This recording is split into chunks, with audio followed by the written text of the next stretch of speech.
যদি তোমরা 99 থেকে 2000 এর মধ্যে জন্মে থাকো তাহলে তোমাদেরকে বড় একটা স্যালুট। আমরাই দুনিয়ার best and worst generation.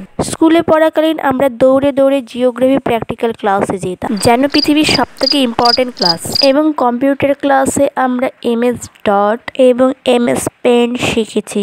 Specially MS DOS কোনোদিনই কোনো কাজে লাগাতে পারি। সারা জীবন স্কুলে তেল লাগিয়ে বেরুনি করে ফিতে লাগিয়ে গেছি। আর এখন আমরা ইনস্টাগ্রামে অ্যাস্থেটিক খাওয়ার চেষ্টা করছি।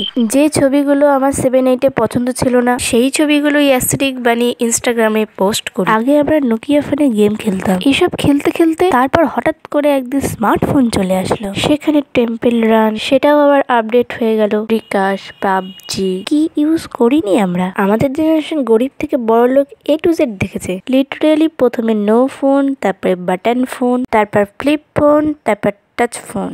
এরকম অ্যাডাপ্ট কোনো জেনারেশন করে দেখা। ছোটবেলা থেকে অ্যাডাপ্ট করতে করতে এত খারাপ অবস্থা গেছে, যেখানেই যাচ্ছে সেখানেই খালি অ্যাডাপ্ট করে নিচ্ছে। আমার একটা রিকোয়েস্ট, আমাদের এই গ্রুপটাকে যেন আলাদা করে দেওয়া, যাতে আমরা সবাই সবার সাথে দুঃখ কষ্ট হাসি কান্না শেয়ার করতে পারি, কারণ বাকিদের সাথে করতে পারছি না।